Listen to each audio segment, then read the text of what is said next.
Halo teman-teman semuanya, Shalom. Perkenalkan, nama aku Lestari Napitupulu dengan NIM 4112411163. Di sini aku akan menjelaskan satu materi dari mata kuliah agama Kristen Protestan, yaitu materi tentang manusia sebagai makhluk religius, sosial, rasional, etis, dan juga berdosa. Jadi sebenarnya manusia itu adalah makhluk yang kompleks. Jadi kita nggak cuman hidup secara biologis aja, tetapi juga punya sisi spiritual, punya sisi sosial, akal budi, moral, dan juga punya kelemahan. Dan dari kelima dimensi ini semuanya saling melengkapi dan membentuk siapa kita sebenarnya. Jadi tujuan saya membahas tentang materi ini adalah supaya kita tahu dan kita mengerti bahwa manusia secara lebih utuh dan secara lebih relevan sama kehidupan kita sehari-hari. Jadi yang pertama, aku akan membahas manusia sebagai makhluk religius.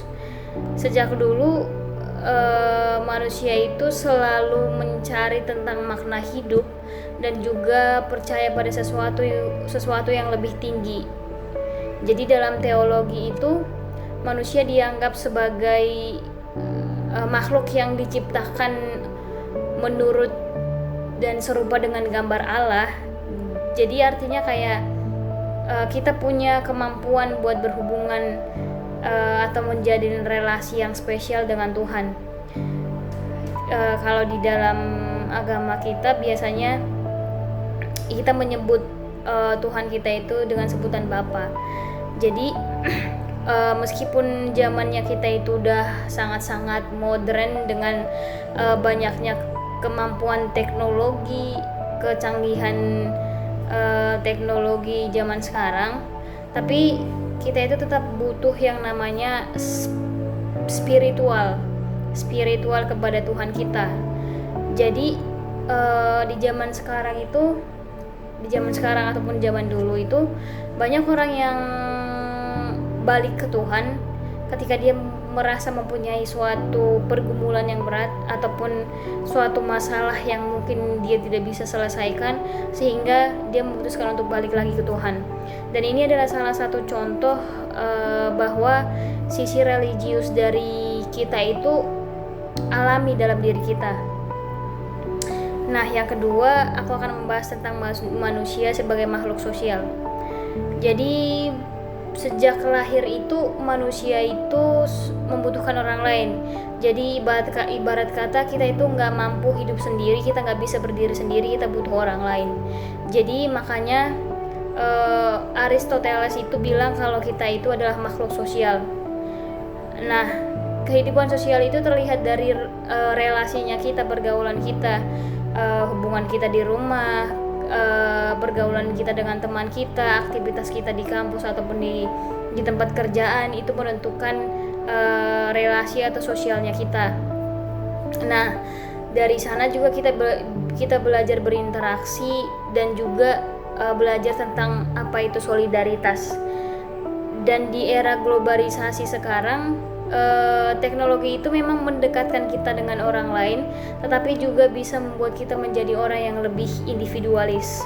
Jadi tugas kita sebagai manusia adalah gimana caranya kita menyeimbangkan antara hubungan diri sendiri dan juga tanggung jawab sosial. Nah, yang ketiga, kita akan membahas tentang manusia sebagai makhluk rasional. Jadi rasionalitas itu adalah salah satu kelebihan utama manusia. Jadi dengan akal kita bisa berpikir, kita bisa menganalisis, dan kita bisa membuat suatu keputusan tertentu. Tapi dari kemampuan ini lahir ilmu pengetahuan dan juga teknologi yang membuat hidup kita semakin maju. Tapi tanpa rasio, tanpa moral, kita bisa berbahaya. Jadi tanpa rasio ataupun moral itu bisa membuat bahaya dan membuat suatu masalah-masalah baru.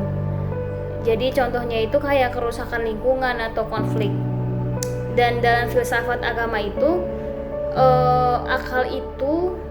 akal atau rasional itu dianggap sebagai anugerah terpenting yang bikin manusia bisa mengenal kebenaran ataupun bisa mencari kebenaran, yang artinya ketika kita mempunyai rasional atau akal, kita bisa berpikir lebih jernih lagi, berpikir lebih baik lagi tentang sesuatu hal atau tentang ketika kamu mencari kebenaran. Nah, yang keempat, aku akan membahas tentang manusia sebagai makhluk etis.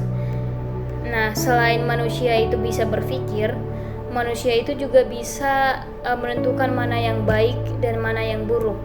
Jadi setiap pilihan itu kita selalu mempunyai konsekuensi moral, entah itu hal kecil ataupun hal yang besar.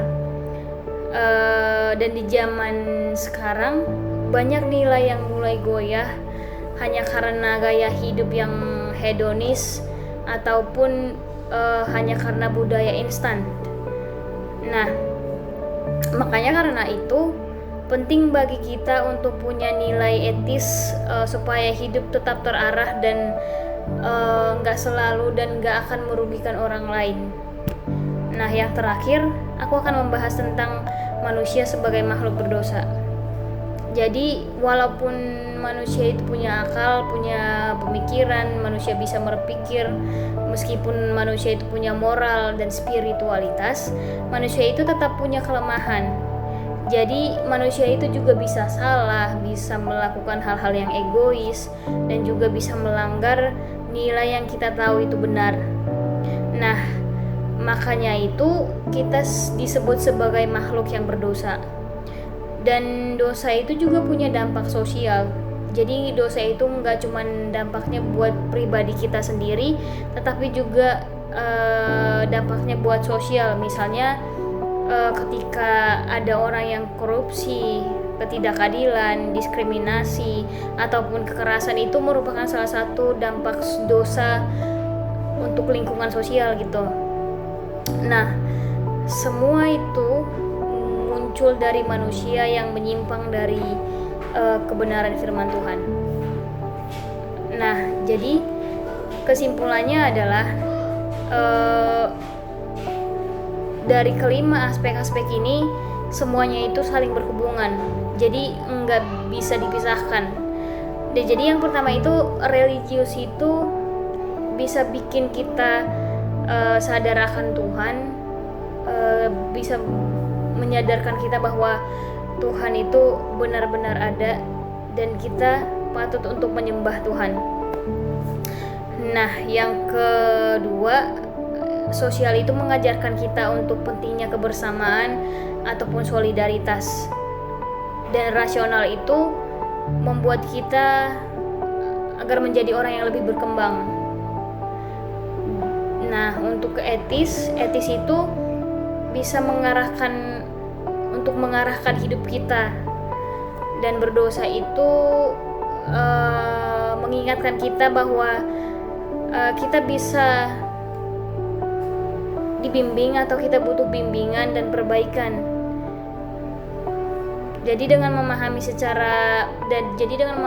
manusia secara utuh, kita bisa membangun hidup yang lebih bermakna, lebih adil, dan lebih sesuai dengan kebenaran firman Tuhan. Jadi yang artinya hidup kita itu ada di dalam kehendaknya Tuhan. Meskipun kita punya pemikiran, tapi pemikiran kita itu terbatas. Jadi kita tidak perlu menyombongkan diri dengan pemikiran kita yang berkembang, ataupun kita punya relasi yang